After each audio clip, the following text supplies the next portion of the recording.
Hey everybody, I wanted to share with you today about Louise Hay. She is like 90 years old now, but way back when she was in her 50s, actually, she started a business helping people.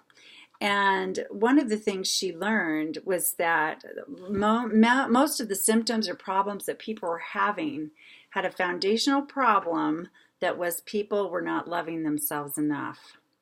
And so instead of treating all the symptoms and all the problems one by one, like the financial problems, the abuse of food or alcohol, the relationship problems, or whatever, she started working with people to raise their self-esteem or their self-love.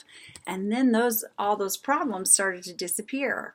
And so I was thinking about that today, and I was thinking that I would like to do some focusing on self-love, self-care, self-esteem, those kinds of things as well, with the same philosophy in mind that as we get better at self-care, self-love, self-esteem, that the problems we create in our lives will start to dissipate. So what is self-esteem? Self-esteem is how you feel about yourself, what you believe about yourself to be true. And most people either have pretty low self-esteem or pretty high self-esteem. And then, of course, there's all the in-between there. Sometimes in one area of our life we have great self-esteem and confidence, like maybe professionally you have great high self-esteem. You feel really good about your work, but maybe you hate your body or something like that. So you kind of have lower self-esteem in that area. Maybe you feel strong in the area of relationships in your life, that you really feel like you know how to have good, solid, healthy relationships. So you hold yourself in pretty high esteem in how you show up in your relationships.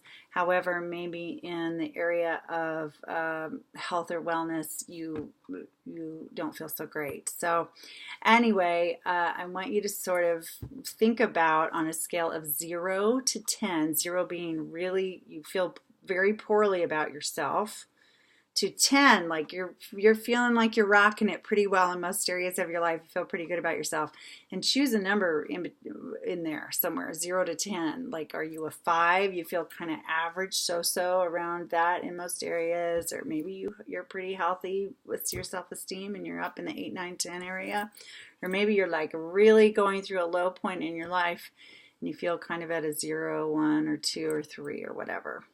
What I want to see is you up in the 8, 9, 10 range. And so we're going to talk about ways to get up there and stay up there in your life in these next several days. There's many benefits to having high self-esteem. That is, we tend to have more confidence to try new things or to go after what we really want in life. When we have greater self-esteem, that means we're usually taking care of ourselves better, which means we also take care of our relationships better. And so we feel we have more support, or we feel more joy in our relationships with other people. We're more likely to go after our dreams or let ourselves do things we really, really enjoy and have more fun in life. We also tend to take care of our financial lives better, our bodies better, our minds, our spirits, everything much better the higher our esteem is. So there's and we're less prone to things like depression, anxiety, and stress. And then when problems do come along in life, like we have, tragedy happens or something unexpected, the curveballs we talked about earlier this season come along, we're usually better able to manage those when we have higher self-esteem. So there's lots and lots of good reasons to hold yourself in positive esteem. And so we're gonna talk about that in these next days and maybe weeks. We'll see. But anyway, for now, please just pick a number from 0 to 10 and share your number with me if you want or not. But keep it in your mind so you know kind of what your base is as we go through these different talks and activities in the next few days and see if we can shift that number. Anyway, I hope you have a wonderful evening. I'll talk to you soon. Bye-bye.